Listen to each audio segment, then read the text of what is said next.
Can one of you please say the prayer? Yes, I'll tell.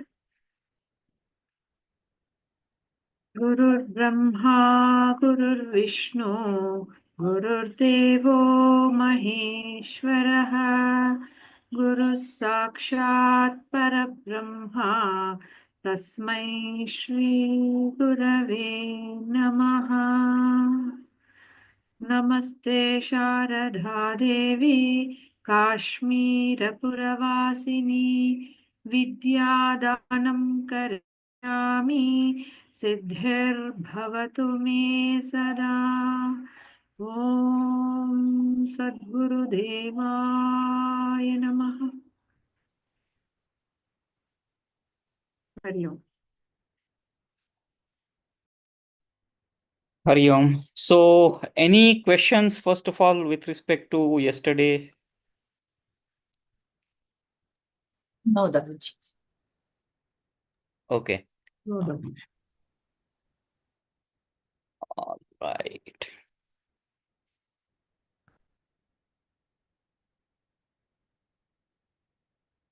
Let me bring up the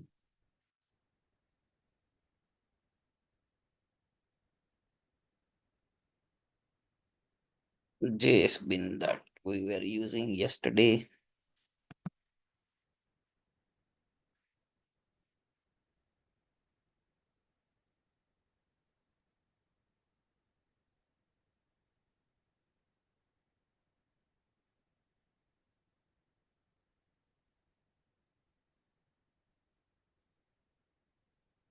So I was not very happy with the layout portion, like the grid portion of it.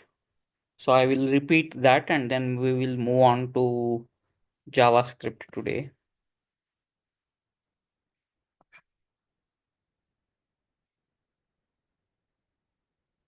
I'll remove this display flex portion here.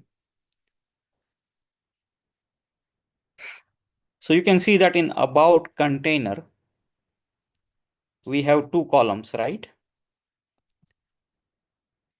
Foo bar bars foo, these two columns. And they are taking 100% of the width. Even if I don't specify by default, they will take 100% of the width. Okay, by default, divs and sections and main and all are block elements, so they take 100% of the width. Now let us say I want them to be two columns in a row. You know what is a grid layout? Have you seen that anywhere outside of browser?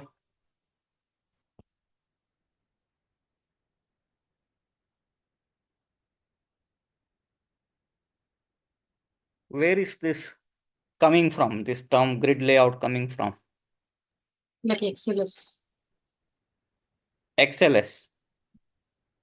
Okay, Excel file is one. Anywhere else have you seen that in outside of even computer?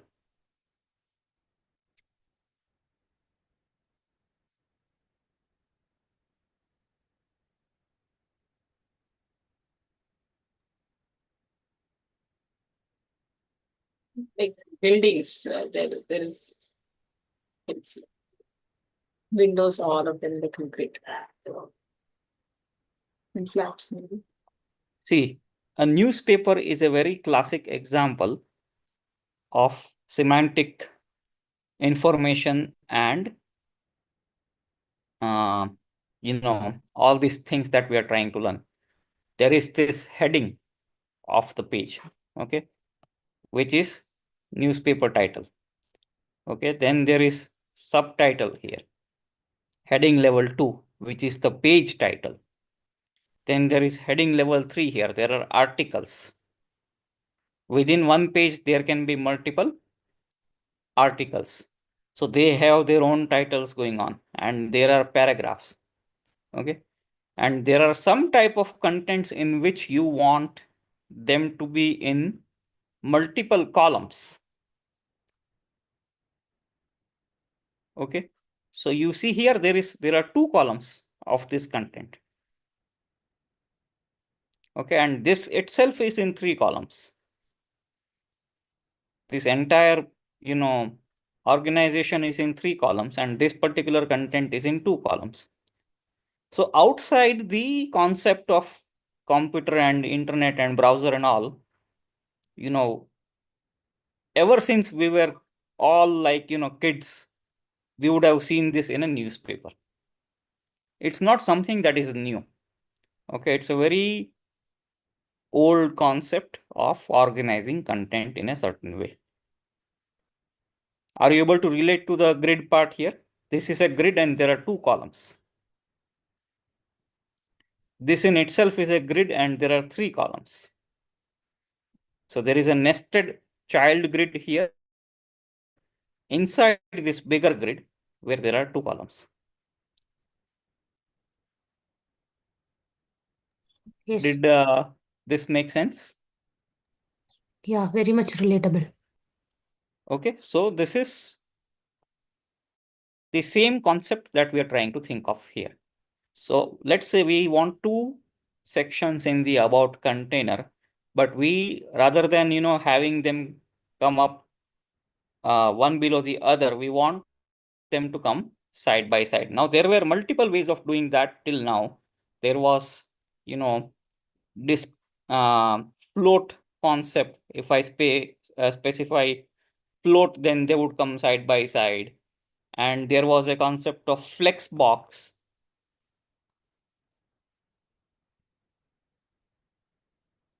Okay, that would make them come side by side. But nothing is as intuitive as grid actually, where I can say display grid. So now this is going to make this into a grid. So now about container is a grid. Now you can see that by default in a grid, the columns, even though there are multiple columns, it would appear one below the other. Each one is occupying their own single row. Clear? Okay. So the way to make them appear side by side is to specify the grid arrangement. So if I say that grid template columns, 1FR, 1FR. So now I'm specifying that this grid has 2 columns and let them occupy 50% of the space.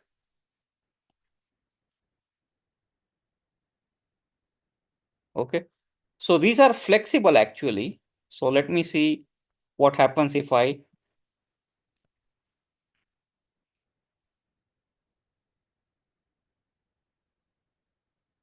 okay.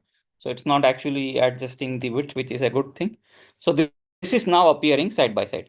If I want to do the same concept here, okay, I can say that display grid and grid columns are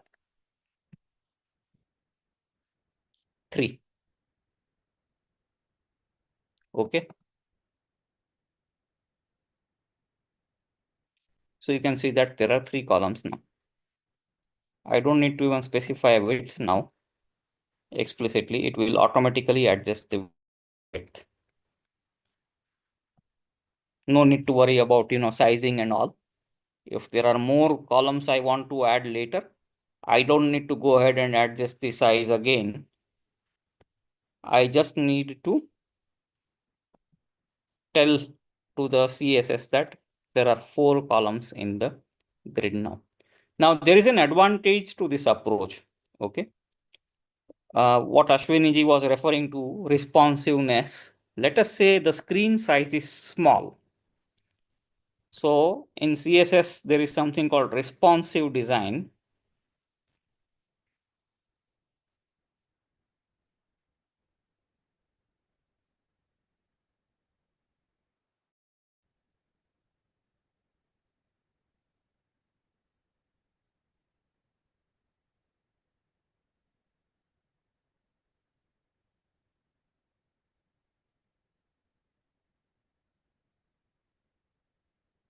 So let me look up the syntax for media queries. It's called media queries.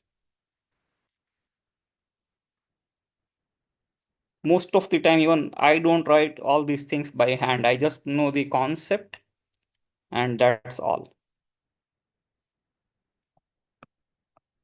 Yeah.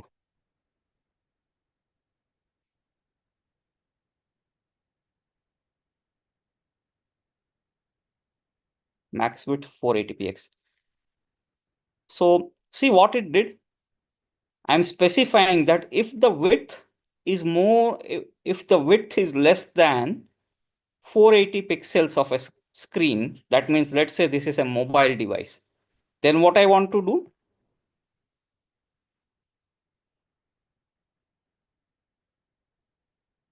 I want to have only one column in a row. If it is not a mobile device, then what I want to do, I want to have multiple columns in a row.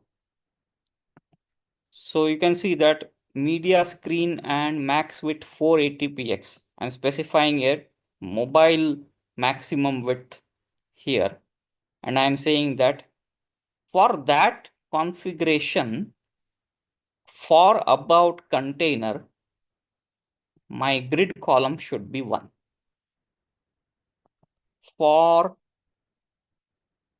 And I can specify multiple CSS rules in a line if I want to specify the same thing. So I can also say the testimonials container. Make both of them have just one column in a grid. So see now what it did. If the layout is mobile, if the screen size is a mobile screen size, I am having everything in one column. If it is not the case, then I have a proper layout going on. So this is a direct example of what we saw yesterday. If this is the size of screen, then it displays everything properly in multiple grids. See, this is a grid, okay? There are 2 columns in this grid, okay? And they are appearing side by side. This is also a grid. There are 3 columns here, okay? This is also a grid. There are 3 columns. This is also a grid. There are 3 columns. This is a grid where there are 4 columns. And this is the grid with 5 columns. Again, 3 columns. This is also a grid with 3 columns. And this with 2 columns. Now, if I change the size of the screen to a mobile screen size, through CSS, it says that make everything appear in just one column.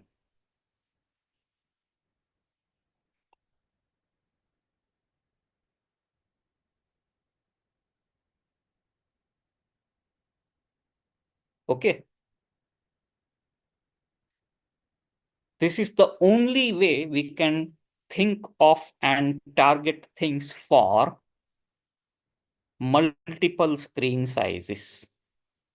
We absolutely don't want that if a user has a bigger screen, then still the content should appear small and limited screen size, versus if there is a smaller screen, then we don't want the content to appear in a as a bigger layout so that they have to scroll both horizontally and vertically at the same time. Does that make sense?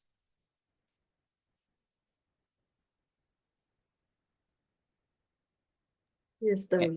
Any questions with respect to this grid portion?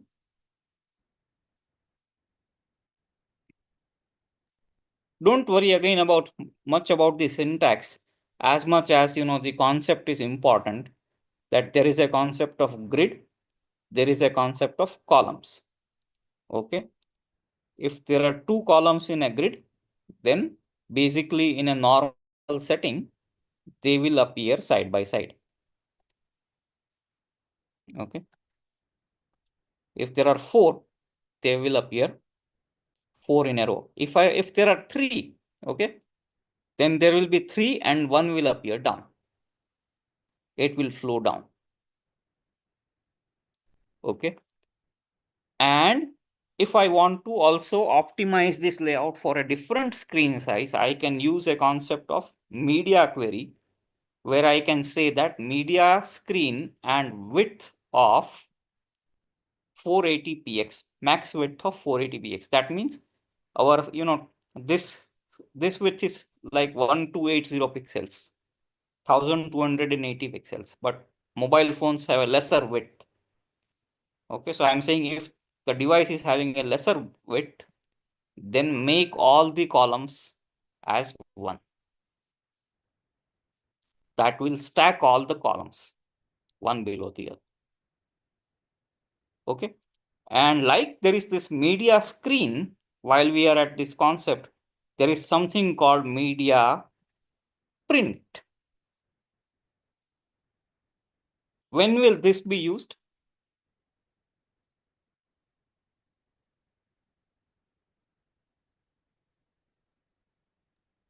For any printable PDFs. No. When you print this page,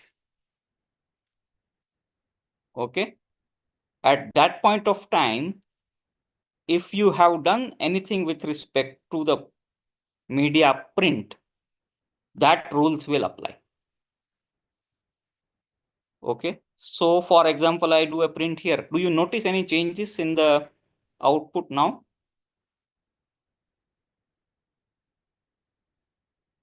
When I print this site?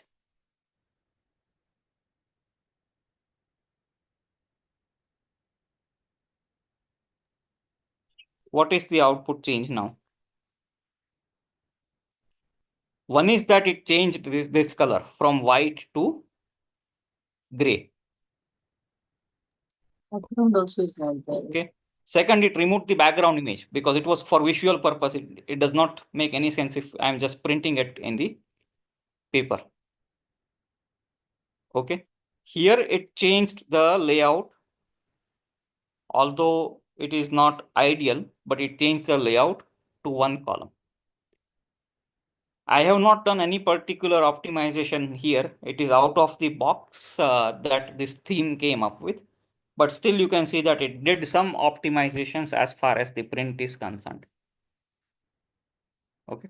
So in a print thing, I can say that body color gray. Okay. Let me actually give you an example.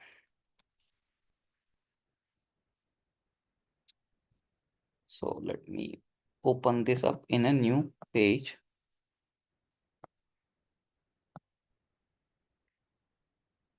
And let me print this. So it on its own, it has removed the background color, but still there is no other optimization it has done with respect to print. But now let me do an optimization on my own.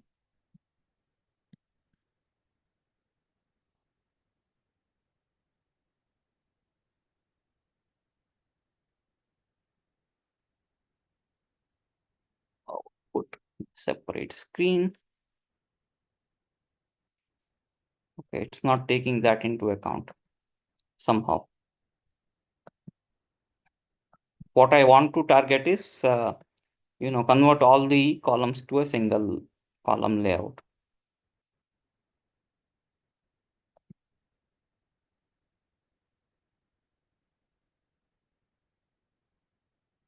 Yeah. So see, this is converted to a single column layout when it is printing. So if you want to also ensure that, when your media translates from screen to print and you want to optimize the document for printing, then you would want to remove all the background images.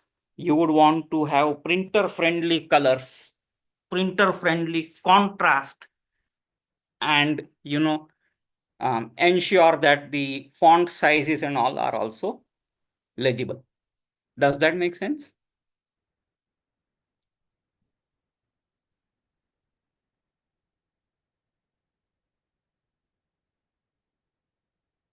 Any questions so far?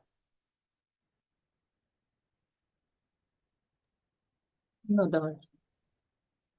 Okay. All No, right. Dhaval. So this is our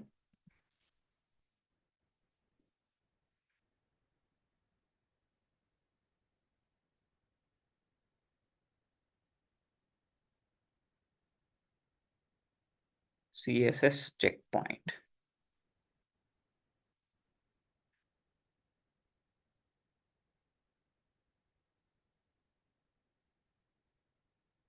All right. So this pretty much concludes our CSS.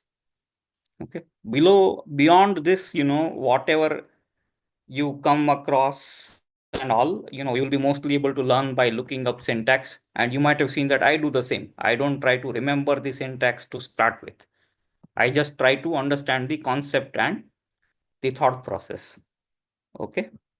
So you would want to look up the syntax. If you get stuck, just feel free to reach out and discuss, how it should be done. And we should be able to easily solve all the problems that you encounter. But what I want to ensure at the end of the day is you start replicating the thought process rather than, you solving a problem on your own is not important as much as you are able to replicate the thought process, which will down the line reduce dependencies on each other. Clear? On the day one, I am not expecting that all of you will be able to do all these things on your own and be perfect in terms of syntax and be perfect in terms of the solution, be perfect in terms of output. That's not going to happen without a lot of practice. But with regular reviews, regular interaction and collaboration, what will happen is our thought processes will get aligned, and that will create a team and reduce the dependencies. Clear? Yes, Don't Chief. worry at all about the syntax part. Okay, it is something that can be easily looked up, but be very clear about the concept and thought process.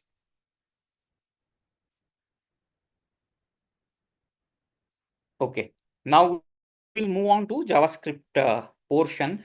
Now, before that, I have a question for you. Like, all of you have programming exposure. What kind of exposure do you have?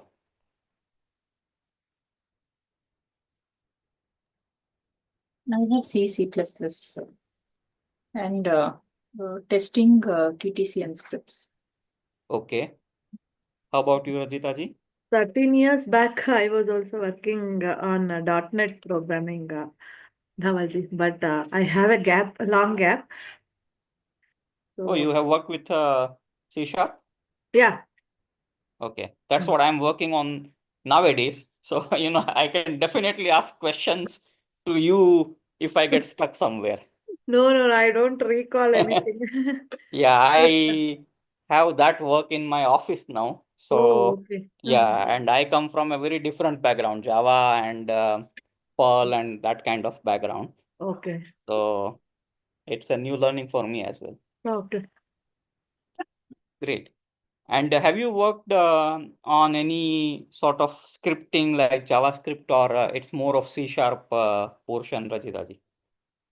C# only, Dhavalji. But that Scripting. involved programming, right? Programming. Okay. All right. And Anupama? Only 1.5 year experience I had. Huh?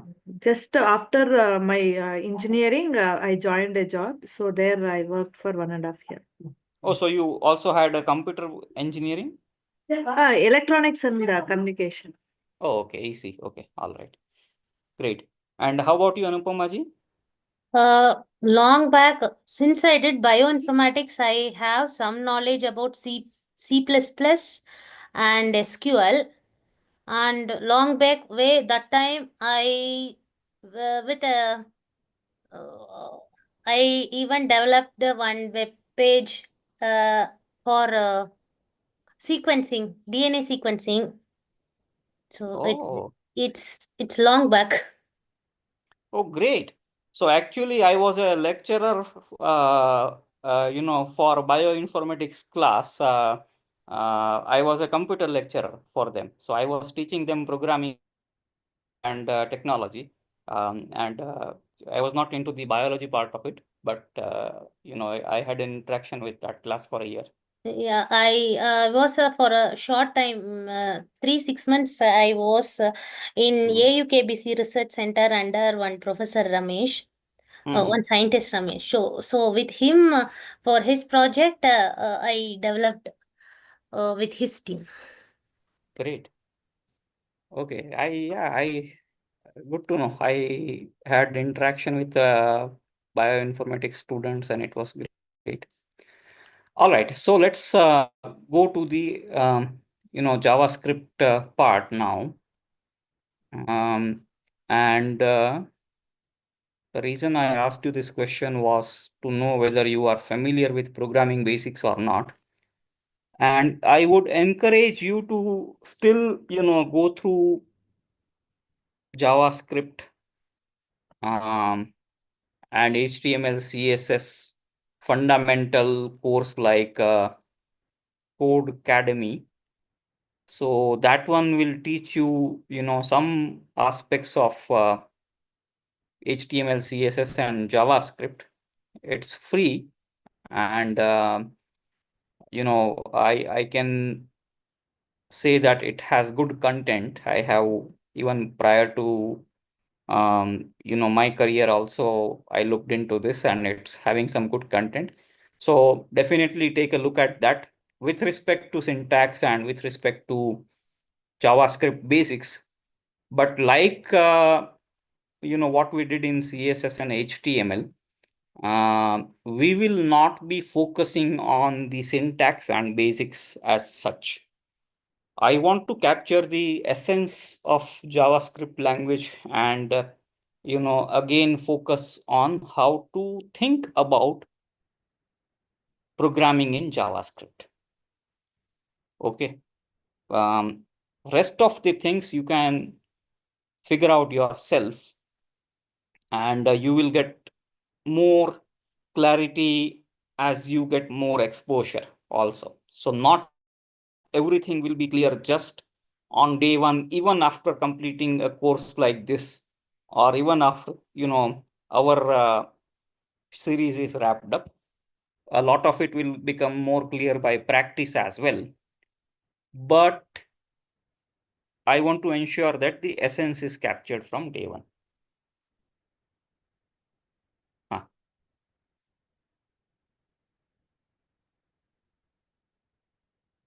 So first thing to know about JavaScript is that it is a functional programming language.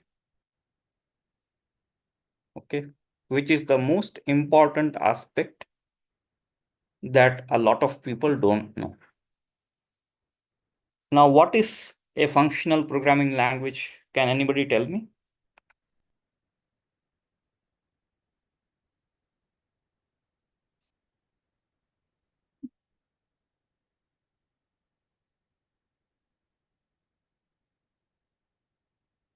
Just, feel free to guess something that is totally wrong. Don't worry about being right and accurate with everything. That it defines the functions like input. See, we have in programming we have functions part, right? So it is more mainly concentrated on the functions that are performed. Okay, Input that's For that's example, one. if I want, I'm developing an application for basic calculation like addition or making one average. Those are the function. First addition, then making, finding the average. So those functionality the program that helps to do this functions is a functional programming language. Okay. So, yeah, just give me 1 minute. I'll be back.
Yeah, I'm back.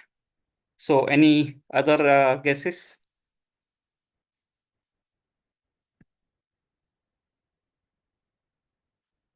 No, Dhavalji. Anybody can tell me what is an object-oriented programming language?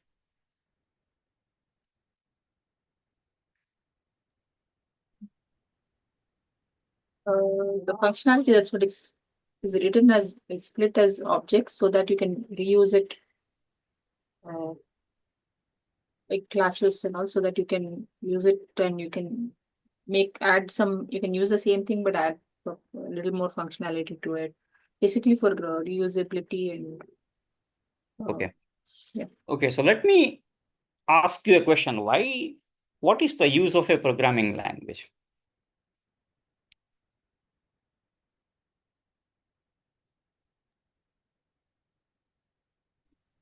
What is the primary objective of a programming language?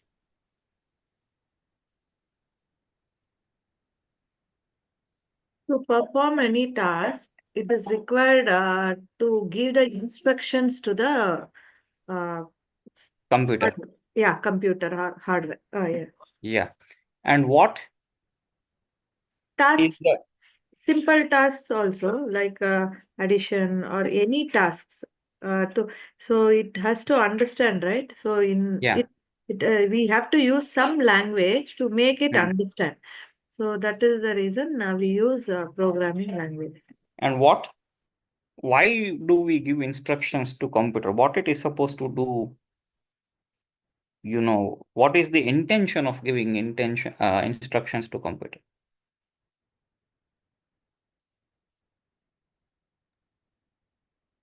Uh, to, to make the work easier, to develop an application that can minimize the manual work. Yeah. See, basically, we want to solve real world problems using computers.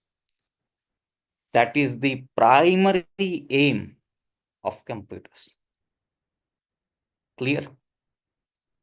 We want to most of the time, solve some problem using a computer. Okay, even entertainment, games and all are also at the end of the day in fixed, they are fitting in that box of solving a real world problem or a real world application. Does that make sense? Yes. Yes. Most of the time I want to do that. Okay. So for me to be able to do that, I can also write ones and zeros and do that. Okay, which is a binary language. Okay. But what is the problem with that? Or assembly language? It is difficult to understand binary language. Exactly. Yeah. It is very difficult to understand that yourself as well as other people. Okay. When a team needs to collaborate very well, at that point of time, it's hard to understand that code without a lot of training. So the idea behind these kind of languages is to be able to model a real world in programming in a way that makes explicit sense. Okay. And that is called declarative programming, in which I should be able to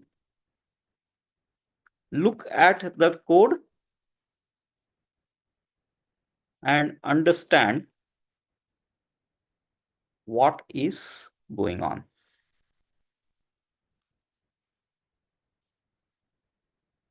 Okay, that is called declarative programming. Now, what is that example in an object-oriented programming language? Object-oriented programming language, what is it? Everything is a class and object, more or less. Now, let us say I want to do something related to a car, solve some problem related to a car. So what I will do? First, I will create a class called car. Okay. Now in that, I will say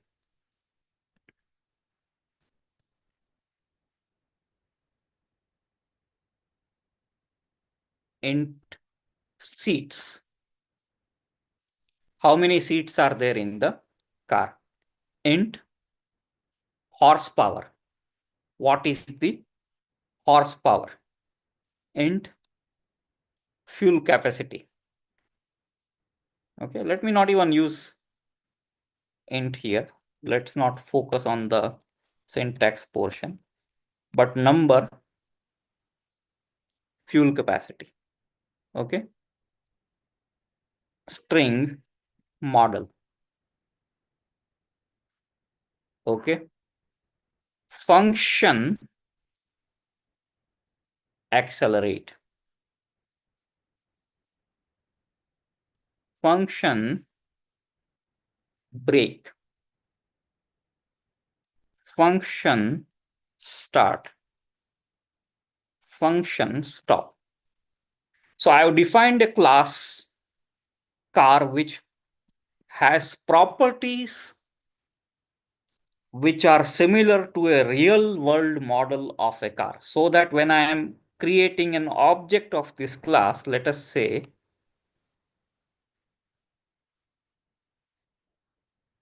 Tesla Model 3 equal to new car.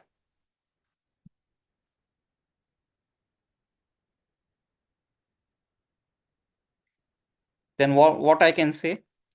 Tesla Model 3. Let me rename this properly. dot seats. Tesla Model 3 dot accelerate. Tesla Model 3 dot brake. Okay. So does this make sense? The way I am creating my programming structure is mapping to a real world problem. Clear? In a way which is very easy to understand even in English language. Yes, Hmm? If Tesla Model 3 dot seats equal to 5 and Tesla Model 3 dot speed equal to 70 and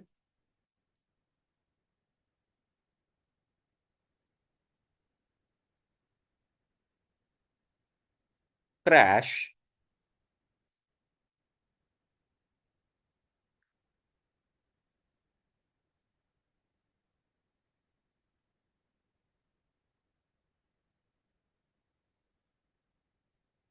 clear?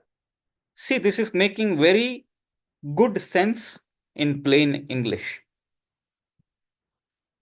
I'm not even bothered about the actual syntax or what is there in the actual code at the end of the day. I'm in fact designing the structure of the code even before I write the code. Okay, what are all the things that are going to be there in this? And what are all the things? What are all the functions of this class? Okay, this allows me to very intuitively work with the code. So a lot is about actually structuring and naming. Okay. A lot of coding is not about syntax. Okay.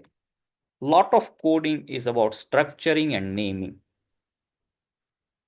How I structure things, how I name them, how I think about them. Okay. So in Amazon, in interview, what we do, we give the what we used to do. I'm no longer with Amazon, but yeah, that is a thing in my mind now stuck because I used to do a lot of interviews. We will ask the candidate a coding question. And when I would consider them to fail the interview, when they would straight away start writing the code. Okay, if they don't design their code before writing their code, I would, consider that as a bad sign. If they think through their code, okay, this is my problem that I'm trying to solve. I'm going to create a class like this. The class will have these kind of, properties and functions. And this is how I'm going to write the code to solve the problem. If they think through that properly and then solve the problem, while developing the solution, obviously, there will be things that will change and all. But if they think about this kind of a structure before they start the solution, then that actually is a very good sign. Because you are not attached to or, thinking about code at this point of time. Rather, you are thinking about the real world problem that you are going to solve using code. Does that make sense?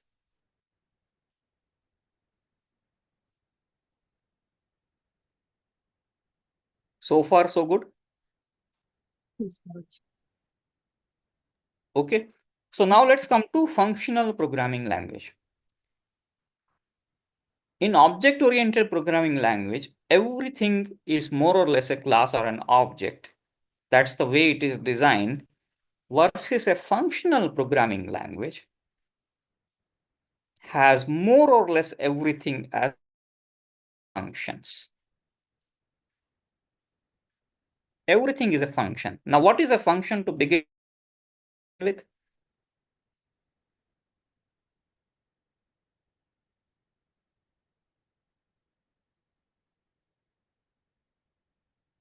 What is a function to begin with in coding?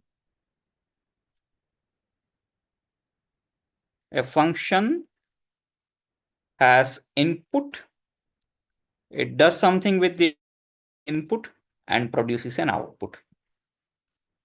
As simple as that.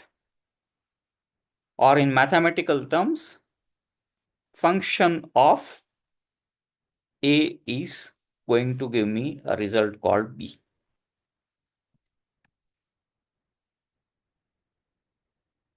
Given an input A, I am going to get an output B. It is as simple as that. Clear? So now you might want to think that how functional programming will solve problems, real world problems like this. Okay. How they will solve the problems like this. So now let me give you an example here. There are two important concepts in functional programming language: composition and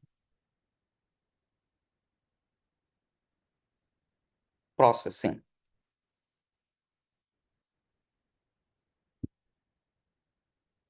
And while we are discussing this, you are also learning React already. Okay. You might not realize this right now, but you are learning a lot of concepts of React already at this point of time. Okay. So now, what is composition first of all? Let me write a function to illustrate that. Let us say there is a function add. It takes two values, x and y, and it returns x plus y. Is this function very clear? What it does? Yes. Yes, Dhavalji. Okay. So takes into variables x and y and returns the sum of that. Okay. How I'll be able to use it?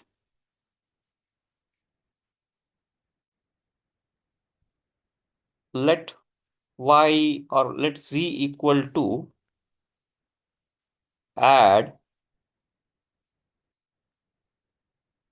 1, 2, and I'll get 3 in z.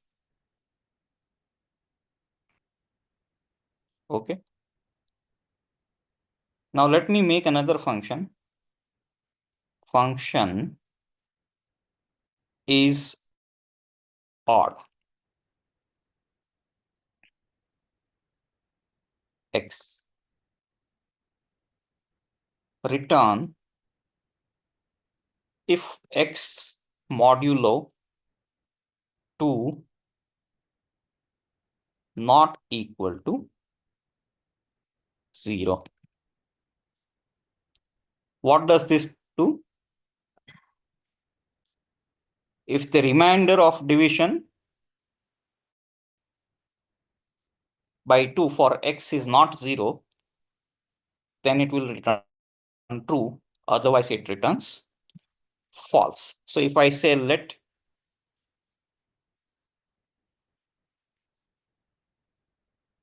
a equal to is odd of 7, what will a have?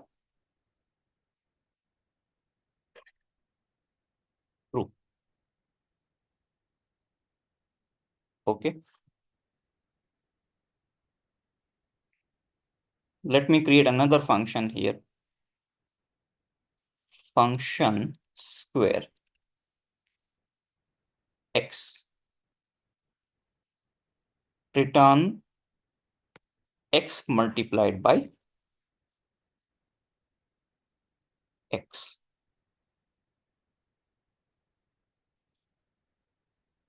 If I say let b equal to square of 5,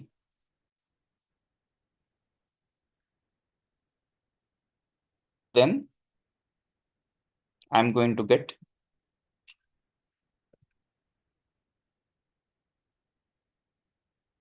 25. So I've created a couple of functions which do very simple operations, take in some value and return a value. So far, so good. Yes, Dhavalji. Any questions? No, no. Okay, No. now let me take another function. Okay. Do some real world thing of x and y. Okay. Now within this function, I'm saying let sum equal to add x and y. Okay. If is odd,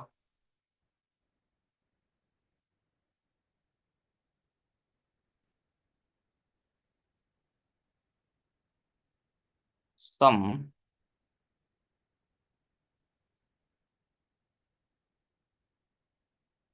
return square of sum. Else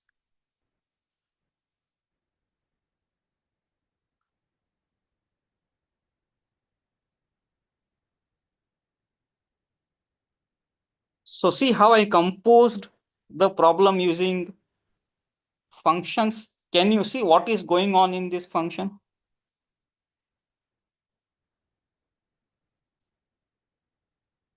Can you just, by reading this code, tell what is going on right now? What I'm doing in this code?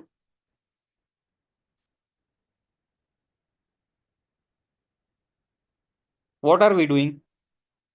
It's returning In- square of the sum of x and y if it is an even number.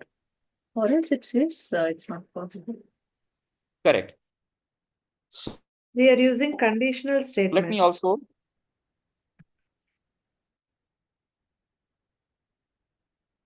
okay, let me rename this function like odd square. So here we are saying, let me sum up the inputs. If the sum is odd, then return the square of the sum. Otherwise, let's not even say not possible. Let's say it sum is even. Clear? So here see, by defining the functions, small units of code composed in a way that is mapping to the things that I'm doing in real world, and then using them in a bigger context where the code appears more like English language rather than line by line code. So this is called declarative code.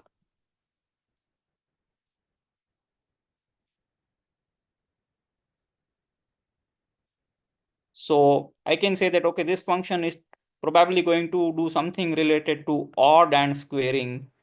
Here I'm, summing up the numbers. Here I am checking if the number is odd, sum is odd. See, even the naming is important. I can also use a name called Z here. Okay. And do this. Okay. But what is the problem with that approach?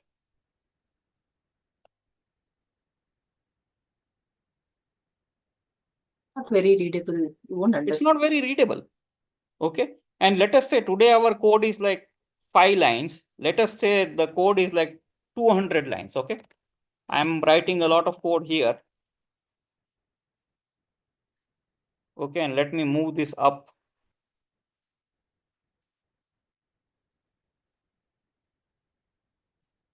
Okay.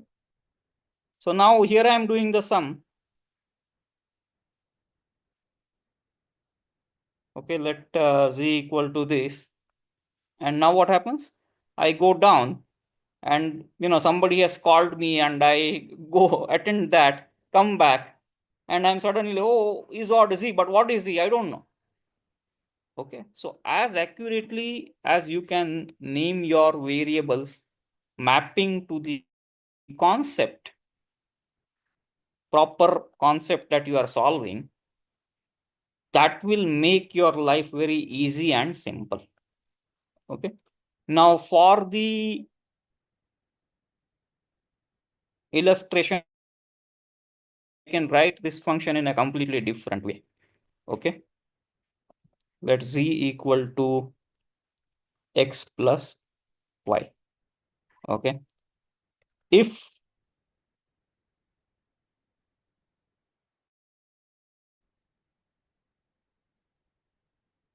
z percentage 2 equal to not equal to 0,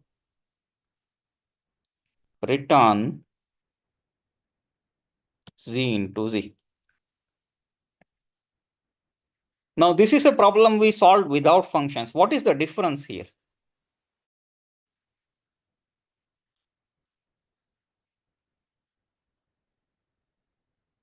We can't reuse it. We can't reuse, yeah, correct.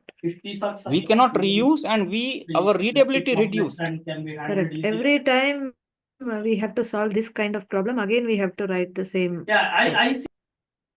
We have to write the same thing, as well as our readability went down. See, here it is pretty clear that I'm checking if a number is odd or not. Here I have to figure out by reading this and doing that in my head. Okay, I'm checking if the number is odd or not.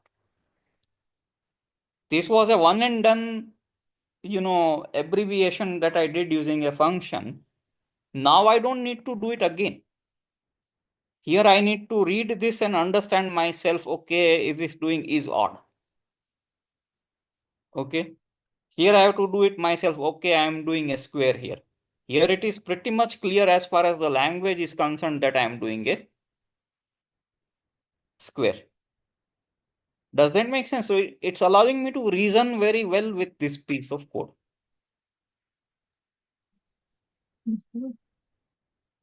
Any questions?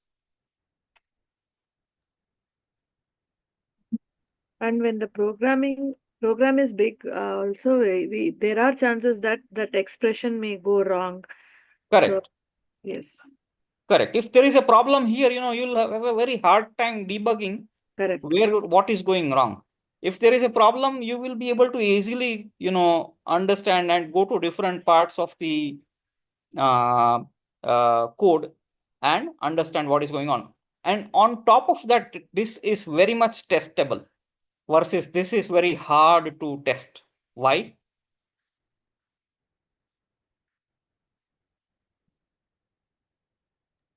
Easier to test bit by bit, and once it's working, the bigger one which uses all these. I can test all these small pieces here in programming. Okay, as far as computer testing is concerned, I can test here that ensure add of 1 plus 2 equals 3. Or in the language of testing, I can say assert. So it has tested my function add. It will test my function is odd in the same way. It will test my function square in the same way. Okay. And then I am going to write this function using those. So if something goes wrong in future, if I'm modifying this function and something goes wrong, then I can easily pinpoint that it is going wrong in addition portion of the things in a bigger picture. Clear? Versus this is just one big, blob of code. And if something goes wrong somewhere in this, I am going to have to go through line by line and see what's going on. Does that make sense? It's very easy to understand this when the context is small, but let me show you the bigger context of something like our this thing.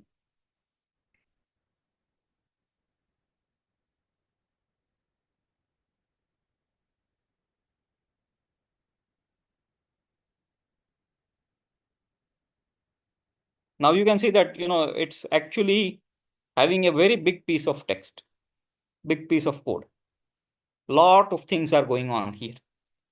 Okay, if I don't properly divide all these things into things that I can understand, see, this is still right from a coding perspective. Okay, it will generate the output regardless of the structure that is there. But the problem here is that I cannot easily understand what is going on just by looking at it. I will have to, sit down and read this whole thing and wrap it around my head, and then I will get to understand what's going on. Versus if I have divided this into proper pieces with respect to the problem I am solving in the real world, then just by looking at the code, I'm good. I don't need to worry too much about what's going on. Clear? So naming part and structuring part is very hard, and that is most of the time a manual exercise rather than anything else, because only we are aware of the context of the problem we are solving. Clear?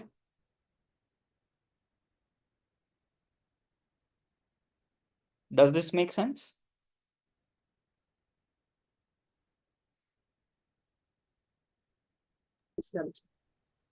Okay. Yes, Dhavalji. All right, then we can close for today. You still have one assignment that was pending, that image that I've uploaded. You don't need to worry about the layout of that image and coloring and all. Just you have to write the semantic HTML for that. And that should be it. I have one more HTML CSS assignment after that. And then we will, have other assignments in area of JavaScript. But for now, this is the ending point for today. Tomorrow we will be covering the processing of map filter reduce, which is very important in the functional programming world. And then we will move on to some more portion of JavaScript and finally React. Okay. But I would say you have already learned 80% of things so far. If you understood this very well, then we are not very far from React at this point of time. 80% of the problem is already solved now.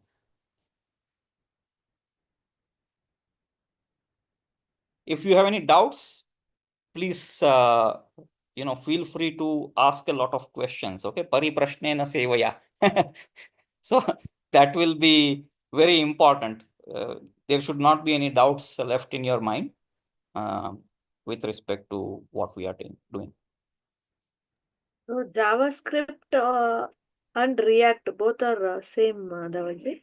No, React is a library in JavaScript. Okay. And it is also very specific to UI. It's not specific to anything else. Like it's specific to front end and UI. But the reason React is very unique is that it's a functional library. Other, lines of thinking so far in JavaScript were not as functional as React. That is the reason it got so popular, because JavaScript itself inherently is functional. So far, Angular and Backbone and other JavaScript libraries came, which tried to emulate Java way of working. You have class and you have other things going on and things like that. But that was not easy to work with, because inherently JavaScript itself is not object oriented, it's functional. We will also discuss the object oriented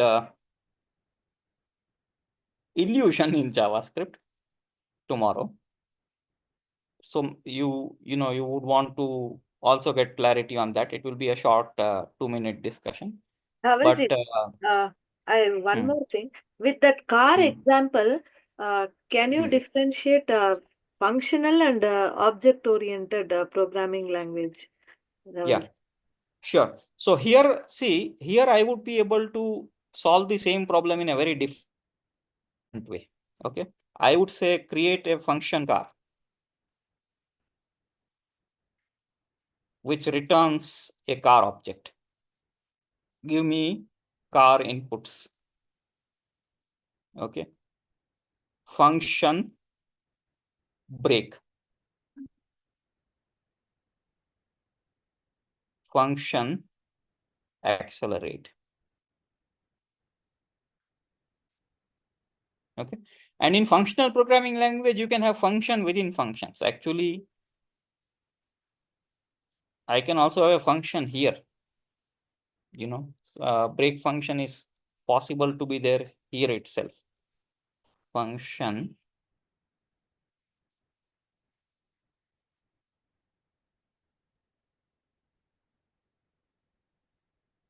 now function wash, function prepare. Okay, so I can say that Tesla equal to Tesla equal to car actually, with all the inputs like model 328 range, things like that.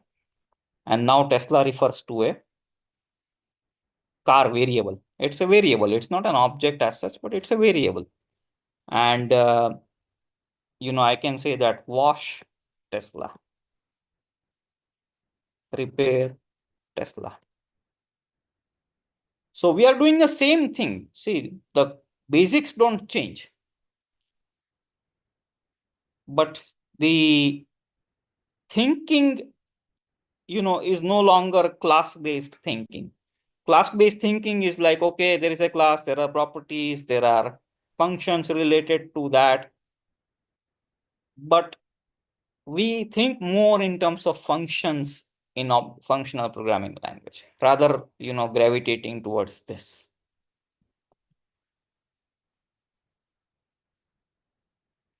You will see that React also tries to mimic a bit of this. It's not entirely that we will not be using this model to start with. We will still use this model even in React, but it is actually an illusion. At the end of the day, what React does, even if you write this code in this way, is that it will split it into this way. You write it like this, but React will actually at the end of the day split it like this. So that is another magic of JavaScript. JavaScript is able to, at the runtime, change its nature. It's a dynamic language. Okay. These languages like Java and object-oriented languages, they are not dynamic languages. That means the way the language is defined is the only way it works. Okay. Versus dynamic languages can emulate other languages as well. They can also copy other languages. That is the very reason, you know, you might have even seen that in JavaScript, there are possibilities of using class-based approaches. Okay, some backend developers are more comfortable with using class-based approaches, then they will do that in JavaScript, because JavaScript allows that kind of mimicking.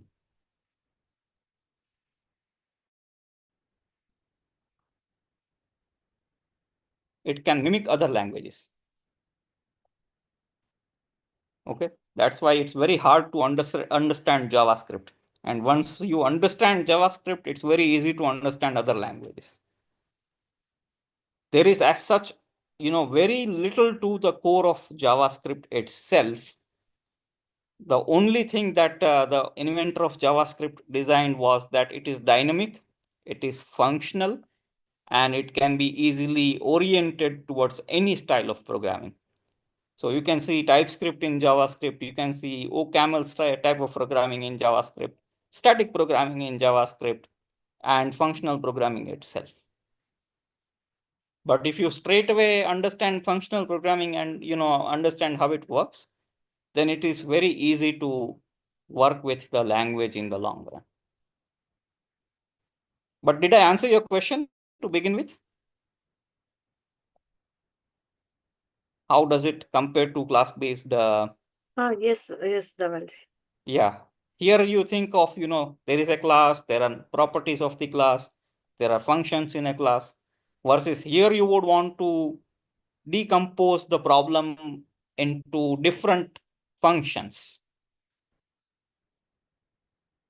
Functions can have nested functions, but it is usually, avoided as much as possible. Okay. We'll close. Yes, Dhavalji. Okay. Can you please say the prayer? Yes, yes. Asato ma sadgamaya tamaso ma jyotirgamaya mrityorma amritangamaya.